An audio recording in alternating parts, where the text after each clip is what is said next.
I had invitations from the Prime Minister of Lithuania. I started working with NATO. I worked with ministries of defense all over Central and Eastern Europe.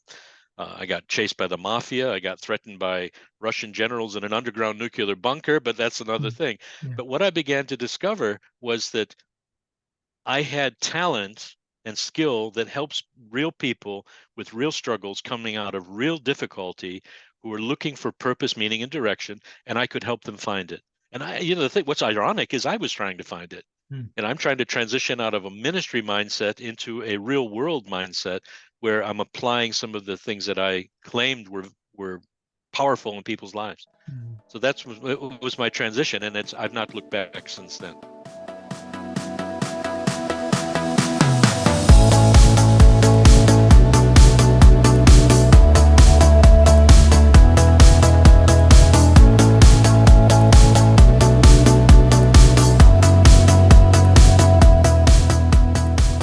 Hello and welcome to this edition of the Life and Leadership Connected podcast.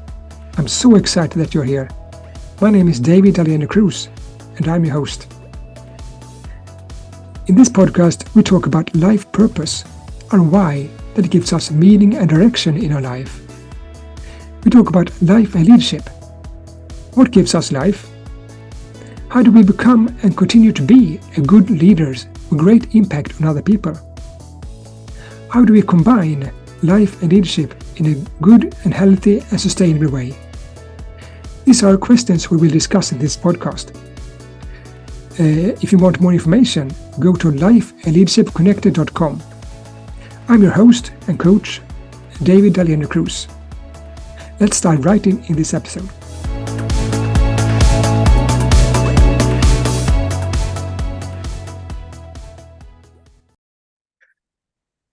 Okay, welcome to this new edition of Life and Leadership Connected podcast. And today we have a very special guest. His name is David Lutes.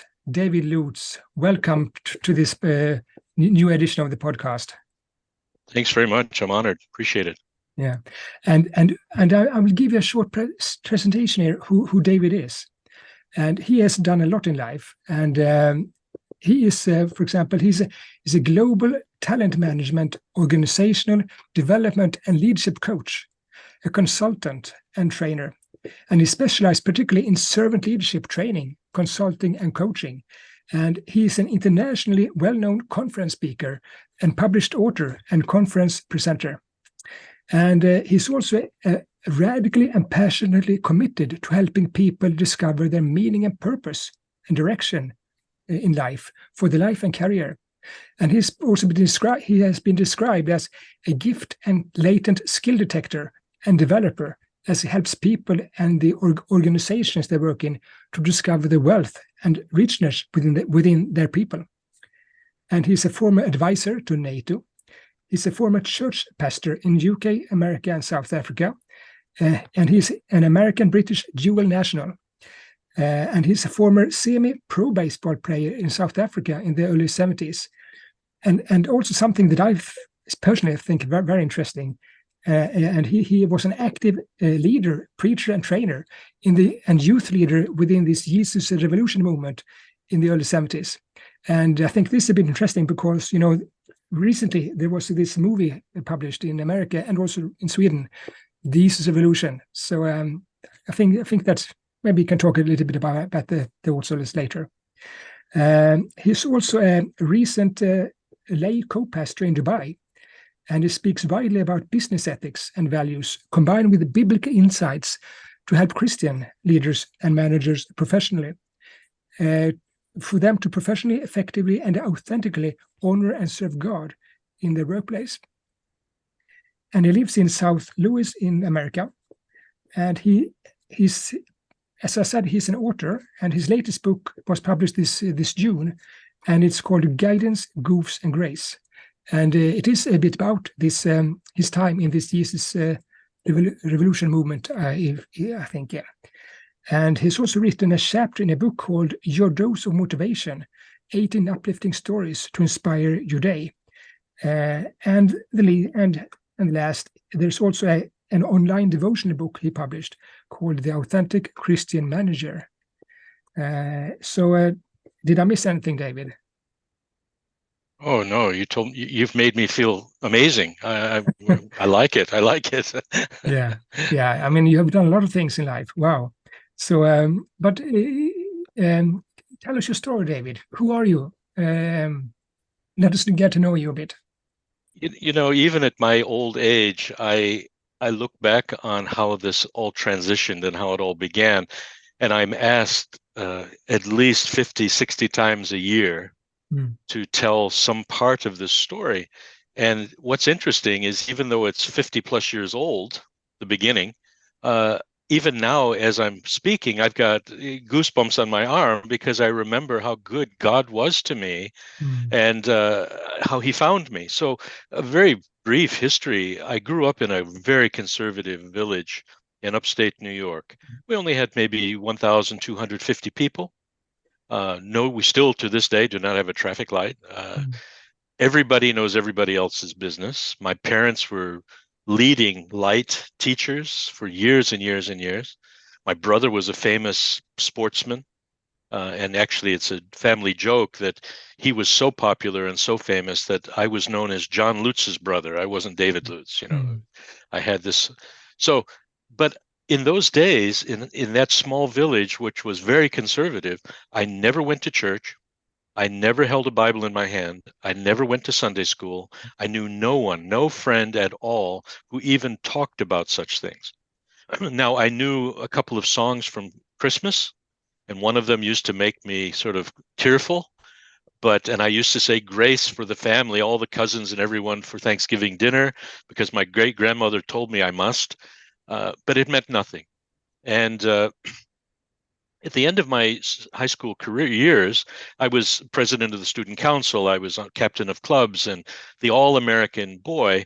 But I knew in my heart of hearts that I was a fake. I knew that the pressure was too much, the idea of being someone important, to be in the limelight. I was a joker, I was a wise guy, but I was still very active in doing good things for the school and the community. But I knew nothing about God whatsoever. I got chosen as a Rotary exchange student to go to South Africa. And when I got there, they put me in a private boys' school, and the family welcomed me. They had young children, but I decided that I was going to become the real David Lutz. And I had very conservative short hair, and I decided I'd let my hair down and be a rebel. And after about 2 months, the school complained, the family complained, and I found out later that the Rotary Club, in the first time in their history, was considering sending me back to America. oh, It is That's how irritating the and whatever I was.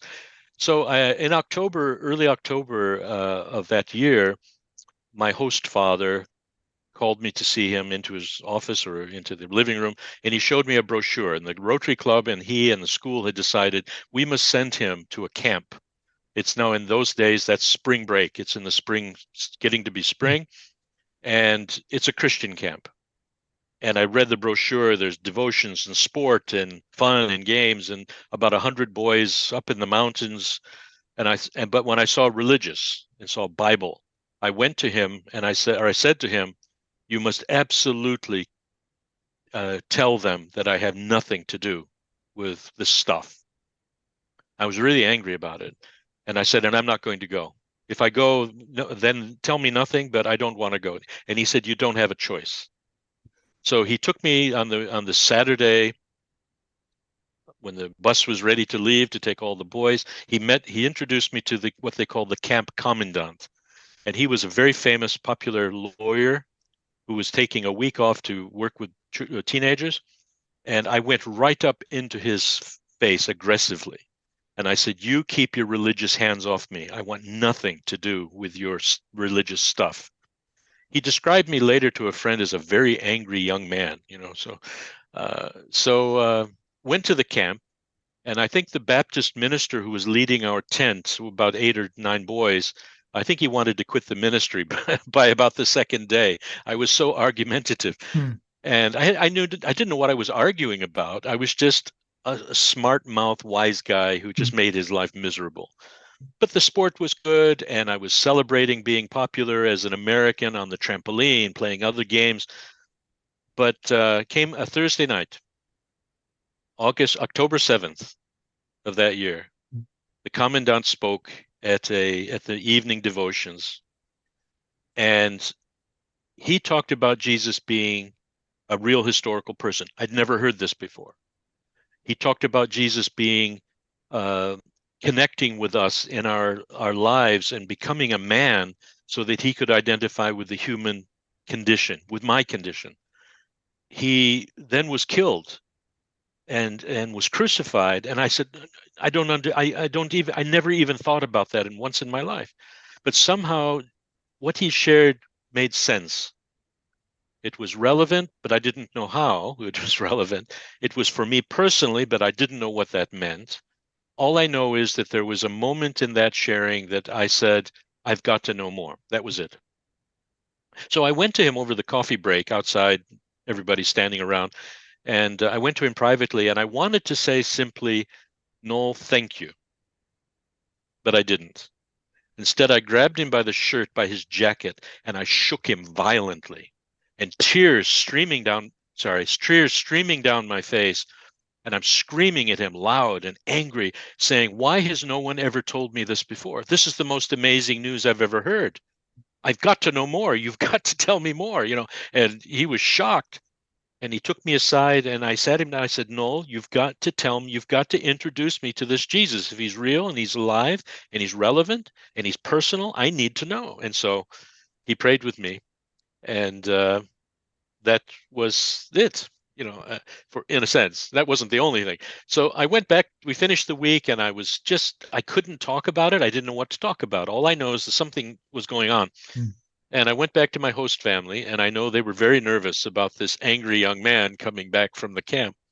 And the host mother, she said to me after a couple of days, she said, I don't know what's happened to you, but there's softness there. The rough edges are gone. There's something. What happened? And I said, oh, the camp was amazing. It was amazing. I said, I don't think I can describe it any other way. I said, I feel like I've been born all over again. Now, I didn't know that was in John chapter 3. I really didn't. Noel didn't share that with me. But I'll cut to the final bit of the story is that Noel contacted the family and invited me to come to meet his family nearby and go to church. It was the first time ever. So I went, I met his family, and he had two little daughters. One was 5, one was 4. And we got in the car to go to church. And the 5-year-old climbed onto my lap, looked me straight in the face and put her hands on the side of my face. And she looked at me with a smile. And she said, Uncle Davy, you don't know Jesus? And I said, no, can you tell me? And she said, oh, yes, I can. And so she's telling, he plays with me when I'm with my dolls, when I'm with the dog, when I'm dancing.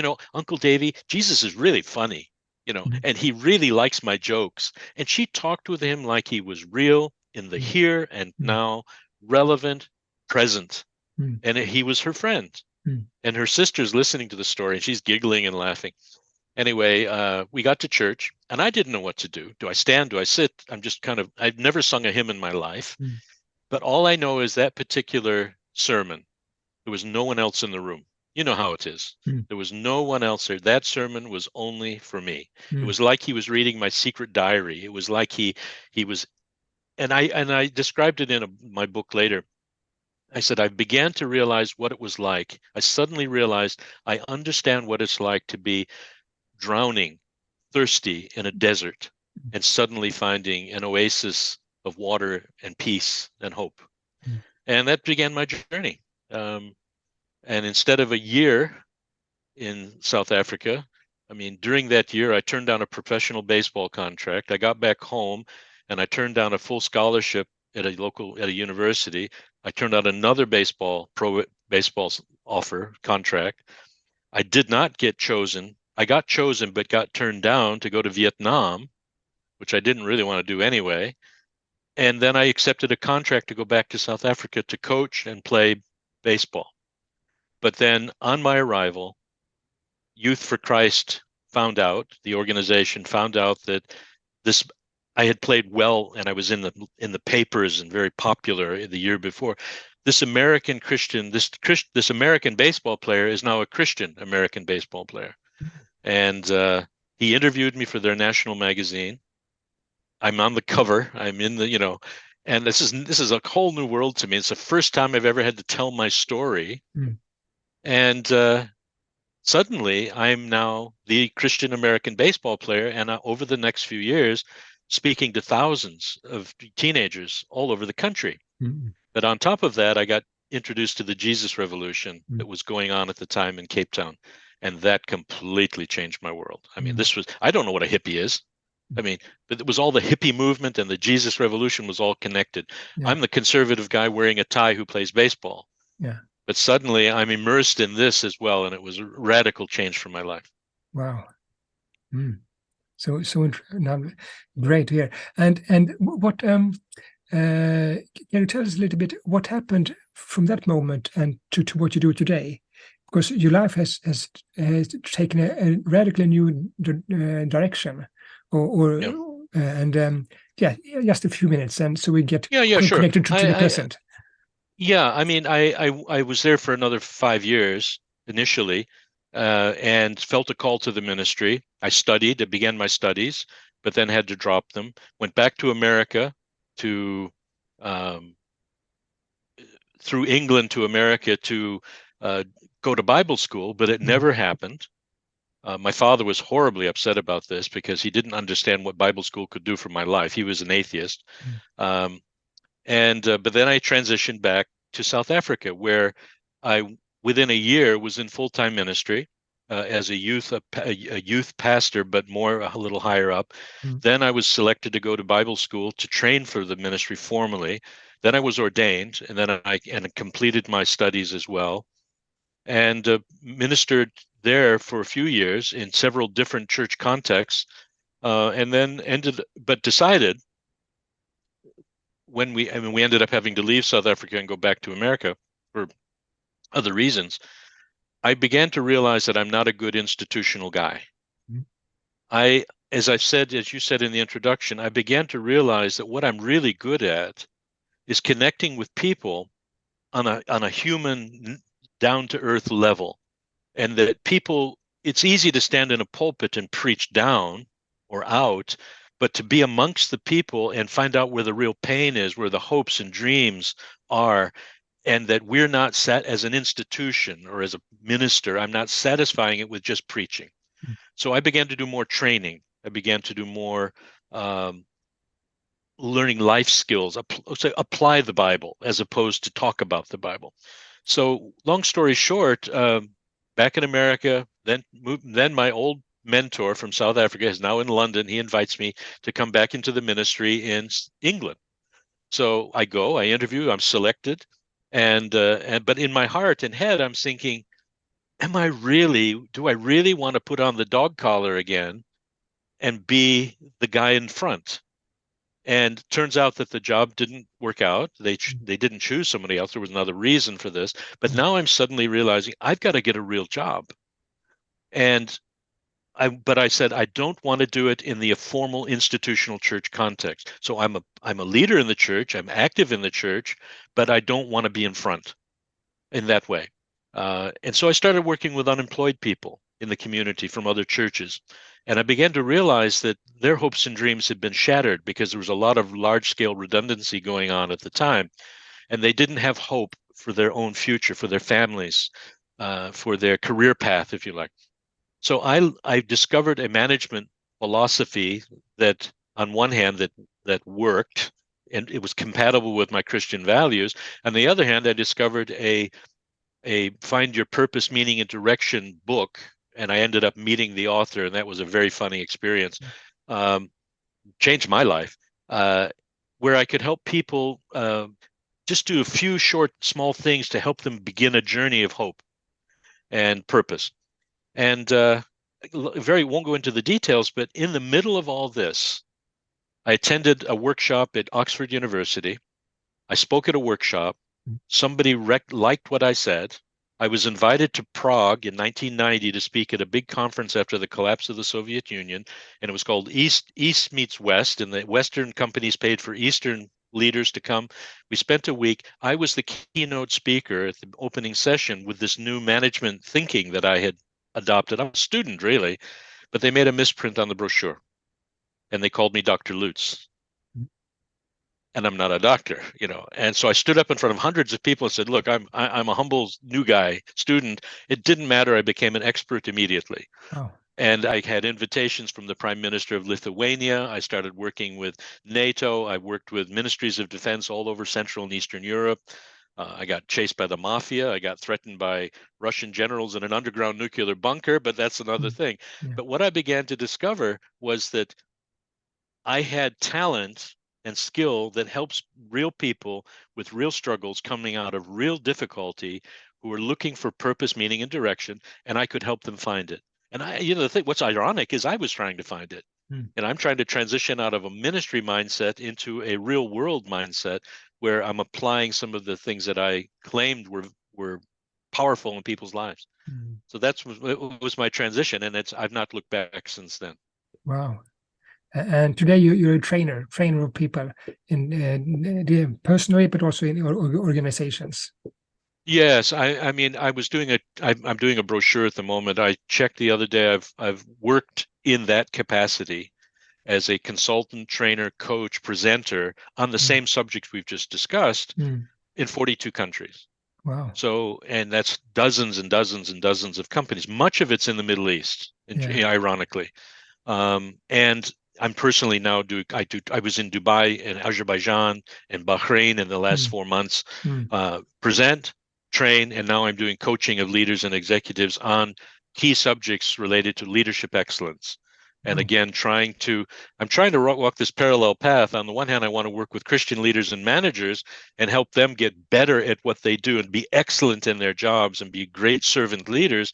But it's interesting, I'm using the same material for Christians as I do for non-Christian audiences.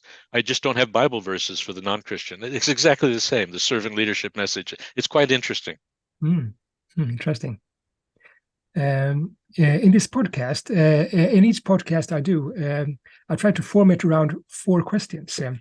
And the first question is, it is like this. Tell me about what gives your life within the area of focus you have chosen to spend most of your time in your life, and how you keep your energy at high level day by day. And so if I ask you, David, what has given and gives you life and energy every day, or when you get tired from a hectic work life? It's going to maybe sound like a cliche too much. I hope not. I truly wake up every day hoping to meet with somebody on the street, in the shop, in a school, in the workplace, and share something based on biblical principles, but without putting the Bible in their mouth and making them believe it. I want to live it. I want to demonstrate it through kindness, through a word, through an email, through a call. I want to get out of the building. I want the church to leave the building, if I'm representing the church, and be real and relevant in the world in which I live. And I believe God has anointed every Christian to do that. He has gifted us and empowered us to be his voice, his feet, his hands, his touch in the world. What gives me a sense of purpose and excites me every day is it doesn't matter whether it's a podcast or a meeting or a time of sharing, when that light comes on in somebody's eyes. When I see there's a glimmer of hope, when I see that they understand, or they start to say, yeah, I get it. In the training room, I'm like a pig in mud, man. To see the interaction, to get people to dialogue and discuss and come out of themselves and to be authentic, and to show them empathy, and to show them what it means to be empowered, and how every one of them can be something good and excellent and have purpose in their own lives. To see that light come on, every day. That's all I care about every day. What I write, what I speak, I want to see, figuratively and literally, I want to see the light come on. And the idea that I'm like this morning, I'm writing something about a group I'm coaching in the Middle East. Yeah. I'm because I meet with them. I'm in the middle of the night. I'm meeting with them about their careers and their development. And when I see the light, when we're in a face-to-face session, like I was 6 hours ago, And I say, they go, yeah, that's what I need. Yes, that works for me. Well, okay, I'm done. I just the idea of, and for me, um, that's it. It's not about preaching the gospel. It's about living a gospel. Yeah. I don't need to preach Bible verses to be his witness and to be a demonstration of his love and life and power. Wow. Wow, I mean, it makes me sound like a saint. I'm not, No, but I yeah. really, I didn't vacuum the floor the other day, and my wife is really upset with me, But and so she could say, "Oh, yeah, you want to help people to become better in their lives? Well, vacuum the floor, that would help. Do something practical." Yeah, yeah, But yeah, but that's what gives me a buzz, if yeah, you like, and gives me yeah, a sense of yeah, purpose. Yeah. yeah, yeah. And the second question, it's also connected to purpose, as you yeah, as I know that you like. And so the second question that we usually ask in the podcast is, what gives you a purpose, meaning in life? What is your why, your purpose, your motivation for what you do? And I Well, oh, sorry. maybe this is connected. I don't know, but tell us, yeah, Well, what gives you and has given you purpose and meaning in life? What is your why, your purpose and motivation for what you do and have done?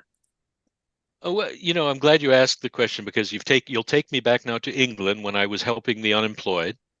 Yeah. And it was a free thing. It wasn't like I was making money, but I was using material from a book that I thought was incredibly powerful, which basically said that God has placed within each of us a sense of a purpose from birth. And there is something, if we track our history from the earliest years, we begin to see a pattern of motivation, of interest, and some people are, creative, some people are analytical, some people, there's all different types of, but the world, society, our families, the school, they either shape it or they block it, or that you can get off track and not become who you, in a sense, are created to be. Anyway, so I'm using this material, and I thought I was doing a good job. But now I find out that the author of this book is going to be in England, near where I lived, and I got invited to meet him. And the book is called "The Truth About You." So it's about your why, your purpose, your motivation. Mm-hmm. And there's a pattern, the things you can do to discover that. So I meet him and I start blah blah blah. I'm all excited, trying to impress him how I'm using his material and I'm such an amazing presenter and trainer. And he cut me off. He said, "Stop. I'm going to ask you a question. I know the answer," he said, "but I want you to answer it." And he said to me, "What is your motivational why? What is your motivational must? What is it that you must do to be true to your heart, to be true to your gifting, to be true to yourself? What is your motivational must? What is your motivational why? What moves you to be you and to accomplish?" And I go, blah, blah, blah. And I'm trying to, talk really intelligently, trying to answer his question like I'm real knowledgeable. And he cut me off again. And he said, "I'll tell you what it is. And I'm not telling you to, I'm not telling you, I'm not asking you to, to answer, to question it, in a sense. I'm telling you the answer. Your motivational must, your motivational why, your motivational thrust, the thing that pushes you forward. If you don't wake up every morning making a difference in somebody's lives, changing their world, helping them find purpose, meaning, and direction, you'll be miserable as sin. You'll be miserable the rest of your life. If you don't do that, you're not only failing yourself, but you're going to fail the people that you could have touched." And he said, "That's your motivational." So I just shut up. And I said, "Yeah, yeah, that's what I want to do. That's who I am. That's what I want to be." What was interesting is I used to teach at a Christian school in New England in America. I found out he was one of the founders of that school. So we had a connection, but it changed my life. And his book, and his principles, I've woven them into the things that I write, the podcasts I'm going to do, the articles that are being published at the moment. That's my why. I've got to wake up and make a connection with somebody and help them to discover something more about their purpose. That's my purpose. And I hope I'm not sounding arrogant, like I got the answers to all their problems. I ask a lot of good questions. I Mm. get, and if they welcome me into their lives, even for a few minutes, then we make a connection and they begin to realize that I'm being authentic, I'm being real, I'm not being pushy, I'm not trying to force them into anything. I care. And mm, that comes from the compassion of God that I believe he's placed in my heart, and mm. empathy that is from Yeah, him. But yeah, yeah, that's what turns me on, if you like. yeah. And but if you meet somebody, maybe let's start with a young person or a new leader Sure. Yep. that's this question in his life. I mean, that wants to find his purpose, his direction, motivation. How would you direct him? What would you say? What is his first step? How can he find a purpose? Yeah, it's a challenge because we're in a situation where we have to find a balance between the dream, the hope, the wishes, the longings, and and reality. I mean, I still have to.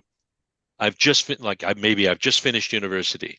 I have a degree, but I've got no experience. So how do I think about purpose when I've done that?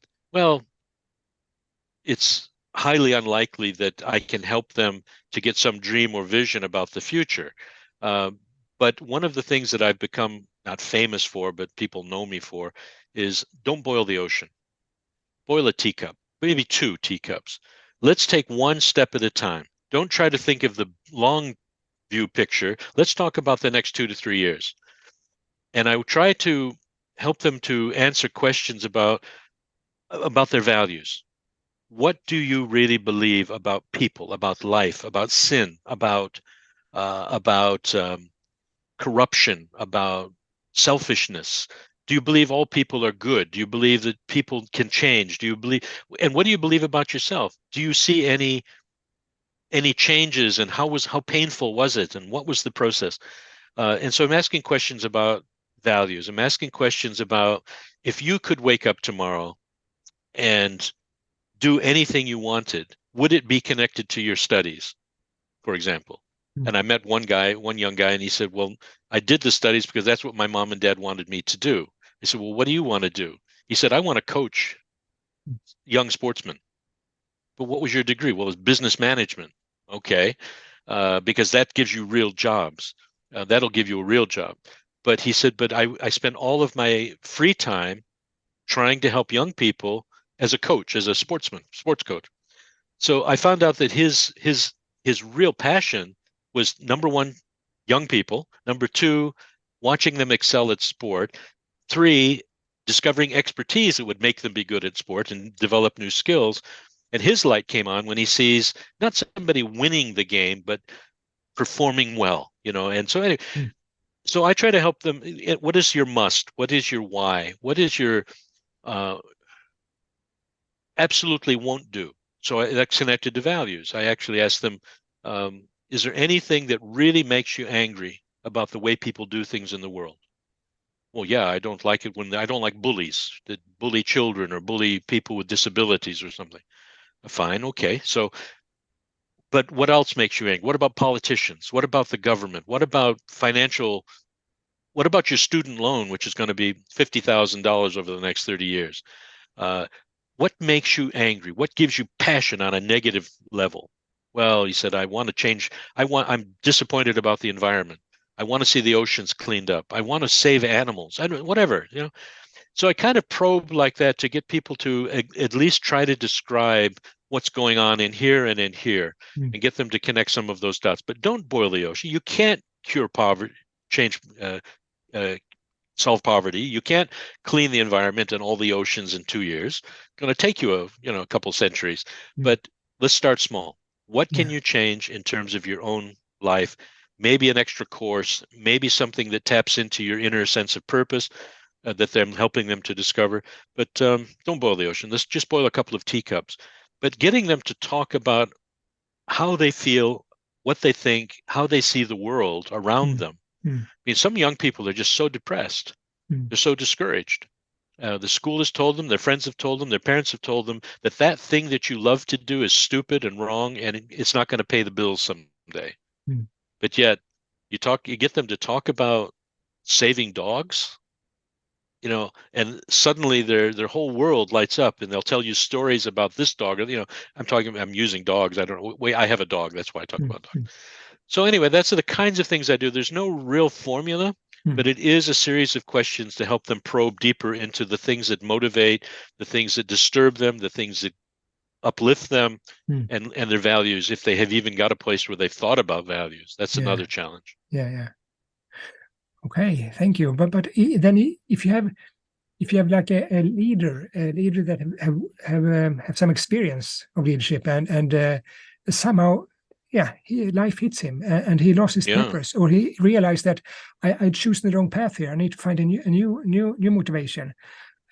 How what would you say to that person? Yeah, I mean, that's another set of factors that's what I'm dealing with all the time. Mm. Uh, there is some well-known management and leadership gurus who put out one-line statements on LinkedIn or other places. Don't choose an organization, choose a boss. Well, I'm sorry. If you're a young guy in your mid 20s and you're trying to build a career, how are you going to assess whether that boss is a dictator, he's a micromanager, he has a servant heart, he cares about people, he actually knows how to empower others, or whether he's just a man, a bad person? How do you assess that when you go for an interview? So you do your homework on the organization, you look at what people are saying, and you look at their website, and it says on their purpose, values, mission statement, we believe our people are our most valuable asset. Mm. We Mm. believe in investing in our people because that's our future. And you Mm. talk to the people in that organization, and they go, yeah, no, that's not true. I Mm. haven't been trained in 5 years. Mm. So you've got a guy, he's in a job, a person, not a guy necessarily, man or woman, in their job, and they've discovered that this is not the right cultural soil for them to grow in. Mm. Uh, they took a chance, they took a risk, they Mm. seemed to fit the job profile, they were accepted by the boss, but now they're saying, hold on, they don't have uh, the door is not really open to my line manager. Communication is very regimented and controlled. There's no professional development plan. There's no career path.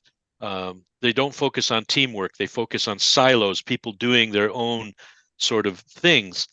But we're in competition. So what they're describing is what I would talk about as a command and control culture. It's a parent speaking to the child, control, manipulation. Everything is about targets and key performance indicators, and you pass or you fail, and you get punished if you fail, and you may get rewarded if you're lucky. Mm. But teamwork, collaboration, consultation, coaching, mentoring, that's not part of a command and control culture. Mm. And many times we don't see that, or a young new manager and leader doesn't discover that until he's in it for some time. Mm. But there's a good chance that he or she is looking for what we would then call an empowered culture, where there's barriers are broken down, there's collaboration, teamwork, consultation, innovation, and creativity are encouraged. And when you share those kinds of things with a person who's questioning, they will say, yes, it's I want more. I want to be in a place where somebody helps to push me up and succeed. I Mm. want a servant leadership model. Or I'm looking for some place where I can be innovative and creative, and it will be encouraged. It won't be discouraged. I want a place that will recognize and reward, not necessarily with money, but give me the chance to grow, learn, improve, go in new directions, stretch myself to be better. And so they have to ask themselves what is important to them in terms of the culture. Where do they fit? Where not only what can they do the job, but where do they fit? If they don't fit in that culture, and I'm talking about either the departmental or the organizational Mm. culture, then they have to make some hard decisions. Um, but don't do it impulsively. Don't run away, because if you have a reasonably sensitive boss, he will recognize that you're demotivated, that your morale is down, you don't have the energy you used to. You know, and I've often shared this. We work 8 hours a day. We sleep ideally 8 hours a day, which is not true for me, but then we do something else for 8 hours a Mm. day. So it would make sense that if you're planted in the right soil, you're spending your professional life and work life in a place that you can grow, thrive, produce, where you're cared for, there's nurturing. And you come home, your family loves this person. You know, I mentioned this just the other day. I was away overseas. I came back. It was a long trip. I'm tired, but my son and my wife would say something like, we'd really like you to go away more often. Oh, okay, yeah, thanks a lot. No, you're kidding. You're tired. We get it, but you're happy. We like this person. This person came back fulfilled and said, we love this guy. Mm. So if you're gonna, so the organization needs to think about your work life and your family life balance. But so that when I wake up tomorrow morning, I'm looking forward to going back to that environment. Um, and Organizations don't fully appreciate that. They see employees so often as an exploitable commodity. We'll get 5 years, good 5 years out of them, and then we'll get rid of them and replace them, or they'll get so burned out and tired they'll leave. But for the individual, that's not good enough. It's not that I want to, if a person really wants to learn, grow, improve, and arrive at even the first phase of that ultimate purpose, the first step, well, then they're going to have to make decisions about what's important to them in the culture. And servant leadership plays a big part in that. And if they manage other people and they can develop empathy skills and they can develop servant leadership skills and they can develop good listening skills, well, then they are going to make a mark. They're going to leave a legacy if they do go, but it'll be good for them when they transfer somewhere else. If they transfer, that they'll take those experiences and skills with them. Wow. Thank you. We're going to take a short break here for some information. So just we could be back very soon. Okay. Dear listeners and viewers, if you want to be coached towards purpose, be equipped for life and leadership, or find ways to a balanced life, then go to lifeleadershipconnected.com for more information and to sign up for a free consultation call. I am your coach, David Dahlén. Okay, welcome back. Welcome back. Now, another question we usually ask in this podcast is this. Tell me about your leadership of yourself and others, and about some challenges and milestones that have shaped you to the person you are today, and the most important lesson you have learned as a leader. And I know, Dave, that you have a passion for your style of leadership, I would say, is servant leadership. And tell us a little bit. I think you maybe mentioned it before in your story, but can you repeat a little bit? How did you realize that it's servant leadership? Why is that so important? The fundamental principle behind servant leadership is to lead and pull and push up, not push away, but push up, rather than drive and force and tell people what to do. So command and control style is do what I tell you. I'm the parent, you're the child. I know what's right. You must do what I tell you to do. If you do it right, I'll give you a reward. If you do it wrong, you're punished. That's not a servant heart. The style of Jesus was one of, don't just listen to my words, watch how I put those words into practice. I'm going to empower you as my disciples to do what I do, and that's befriend the unfriendly, to touch the leper, to reach out to those that are outcast from society, and to speak truth to power sometimes. But the point with servant leadership is that I tell you an example. What was a life lesson for me before I began to really formulate this into a consultant coaching training programs? And we're going back maybe 2008. So we're going, 15 years ago? I was working for the world's largest engineering, procurement, and construction company in the oil and gas sector in Dubai. And they had recruited me to come and help them improve their whole of their human resource system, there were a lot of problems there. And so I got there late for my performance review that year. It had already been done. I'd only been there a few weeks. But the following year, I'm doing my performance review, and my boss is sitting down with me. And we sat down, and he said, "Okay, nice to see you, Dave, again. Why are we here?" And I said, "It's performance appraisal day, Peter. He goes, oh, yeah, yeah, yeah. Okay, so let's talk about what about that new leadership development program for middle executives? No, no, wait. So we talked about that last week, and I've been watching this throughout the whole year. It's going well, right? Yeah, it's going very well. Good. What about the new succession planning thing? That no, wait. I saw that new program launched, 5 months ago. I'm getting good reports on that. It's good, right? And I go, yeah, it's fine. He said, yeah, I think so. I've heard it. After we covered two or three subjects like that, I began to, and then he finally said, okay, what would you like, tea or coffee? And that was it. But what I realized, and he didn't, was that throughout the entire year, he was giving me feedback. He was not monitoring like a micromanager, but was checking in and allowing me, encouraging me to ask him questions, to navigate the politics of a big organization, which was difficult in a Middle Eastern country, nonetheless. Mm. And I found out that he was encouraging, he was supportive, he was regular, he was consistent. His style was one of care and support and availability.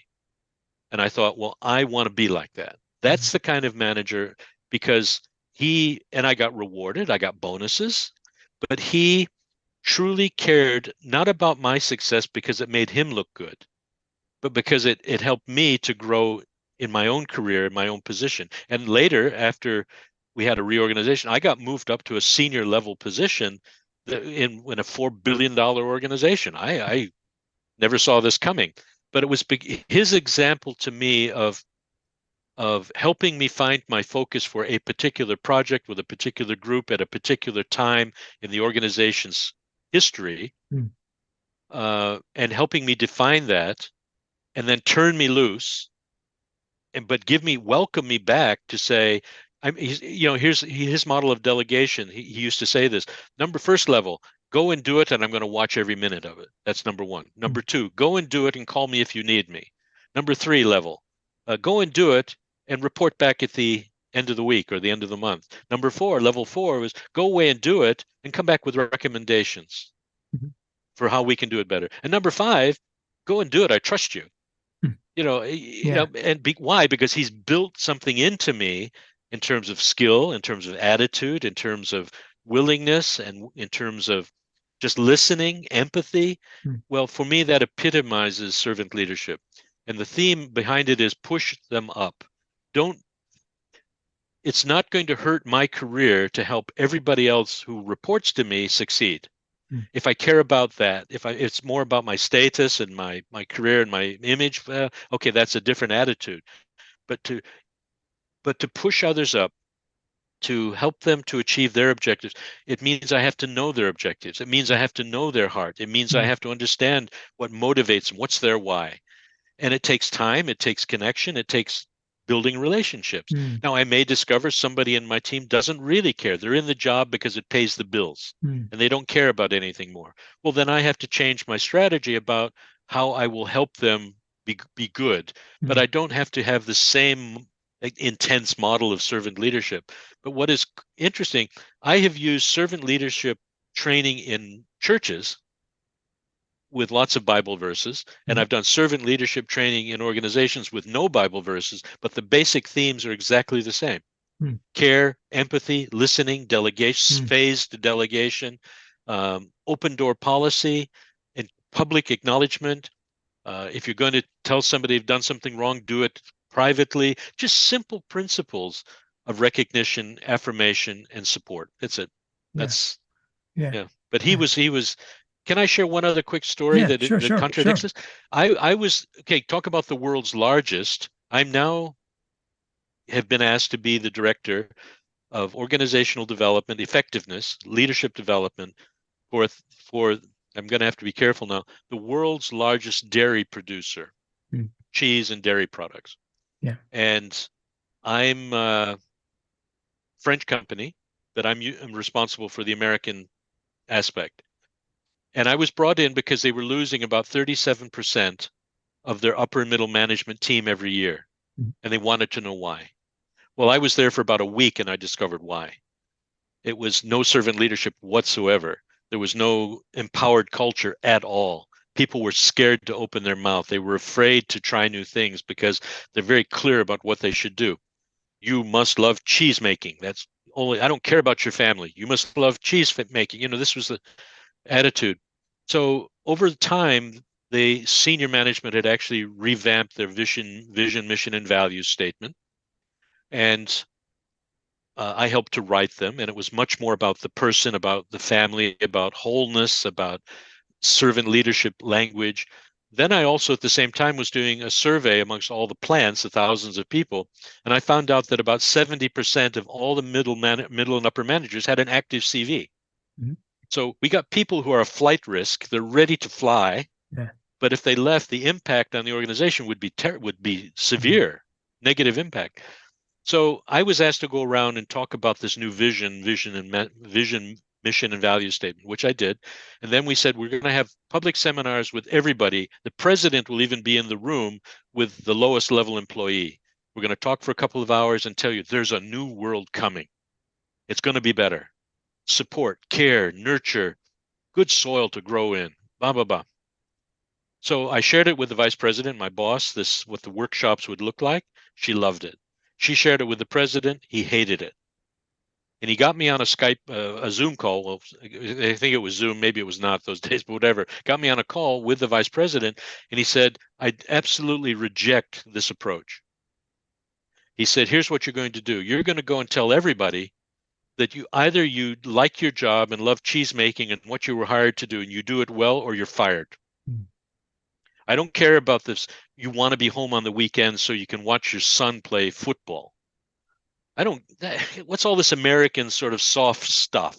Mm. And what was happening is that because senior managers, Americans, had left, they had put French leaders in, and they were duplicating or replicating what his mindset was. Mm. And so I said, I can't do that. I've been out telling people that there's a new thing coming. Servant leadership is going to be the core value of all managers. Anyway, he said, no, you must go and tell them they're fired if they don't do their job. Anyway, I couldn't do it. And I left.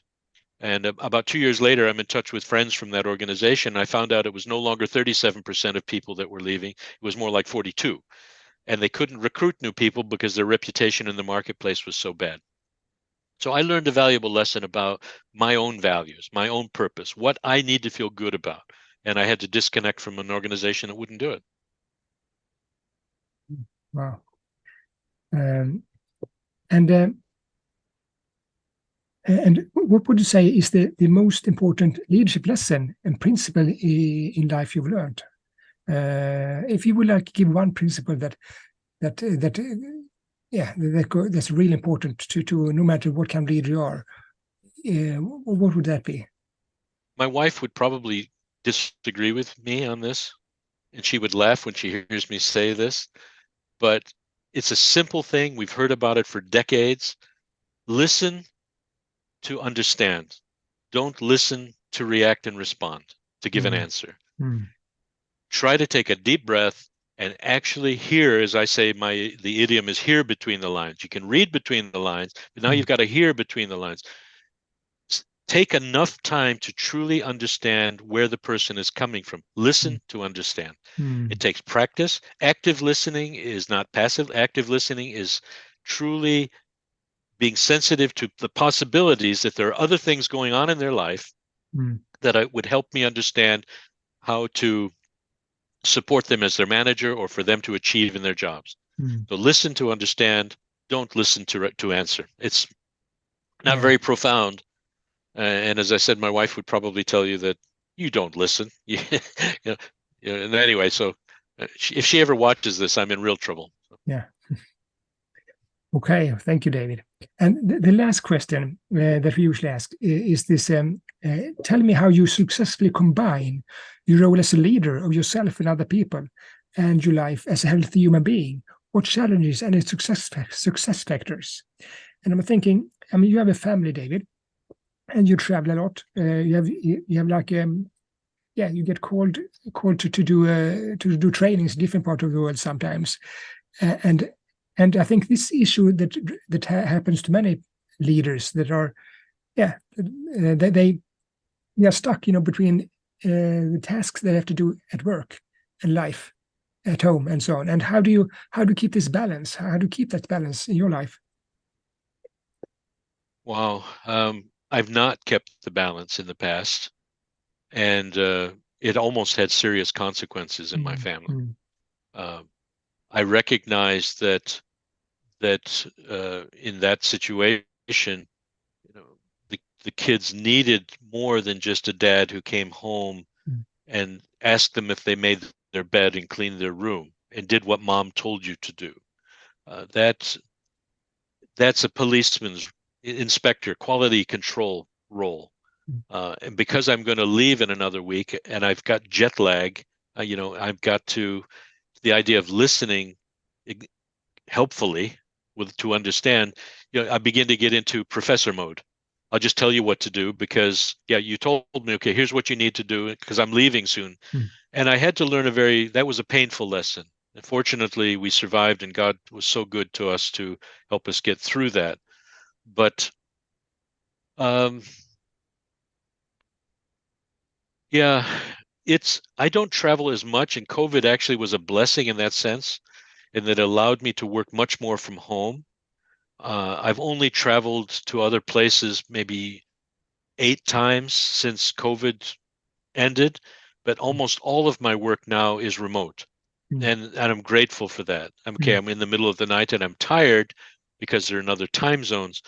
But I think one of the best things that has happened for me is that I have not I have not been afraid nor ashamed to be weak.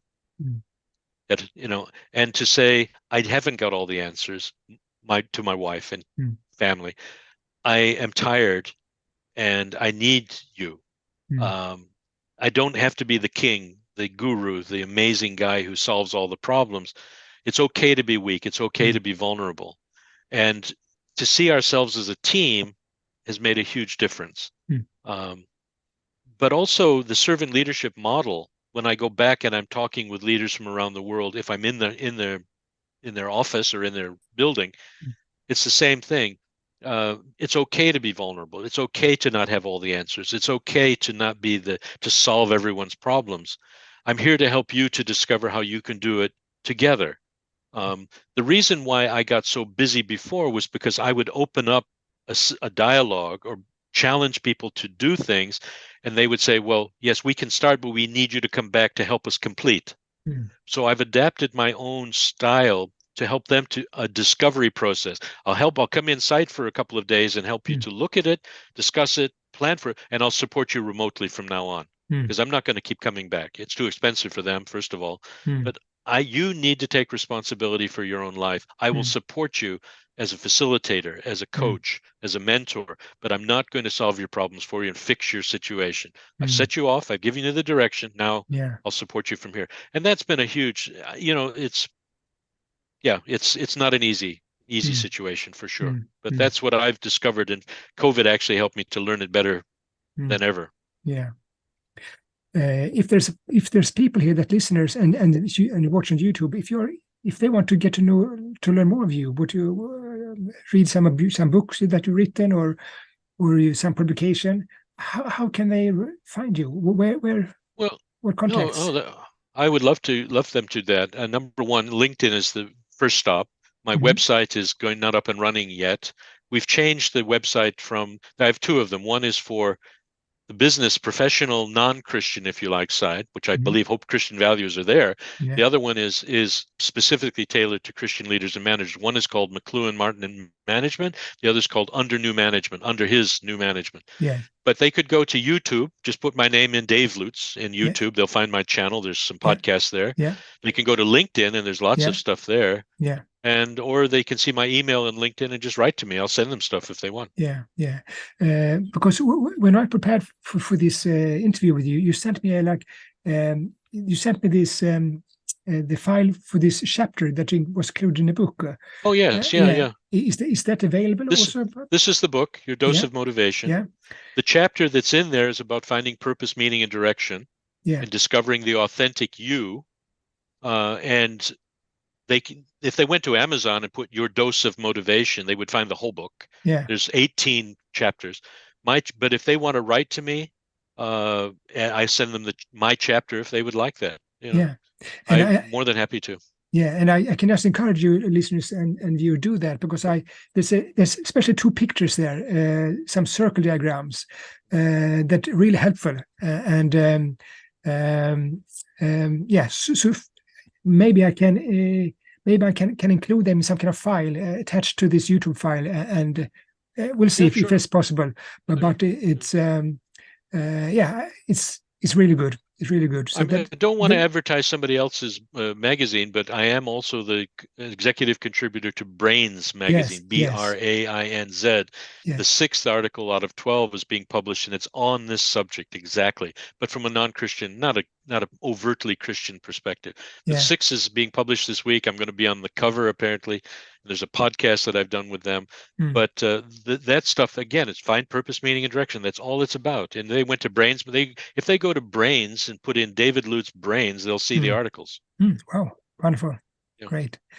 Thank you, David. Is there something else that you would like to end with, or something that we missed in our conversation? Guidance, goofs, and grace. Yes, please tell us a little bit about that. I'm very proud of this. This is my own spiritual journey in the early 70s with the Jesus Revolution. And what I've tried to emphasize is that he guided, yes, but I really goofed up. And that's a great American phrase, goof. And he showed tremendous grace. But that book is being turned into a possible TV series. Where we look at the different chapters of how God sort of grabbed this American boy, got him famous at playing baseball, and then turned his life around to become a Christian leader and teacher and manager and pastor. So it's a fun ride. It's a fun story. It describes God's miraculous intervention in my life. So that's again, go to Amazon. It's ebook and it's also a hard copy. Sorry to be a salesman on this, but I'm really excited about that. So it's a good thing. Yes, I'm definitely going to order that book. Thank you. Yeah. Okay, dear viewers and listeners, my name is David Dahlén, and before I say that, thank you, David, again. Thank you again for that. My absolute pleasure. You were part of this podcast. So my name is David Dahlén, and this is the Life and Leadership Connected podcast. And thank you for listening on Apple Podcast, or Spotify, or elsewhere, or watching on YouTube. And welcome back when we release our next episode. And until then, bye-bye.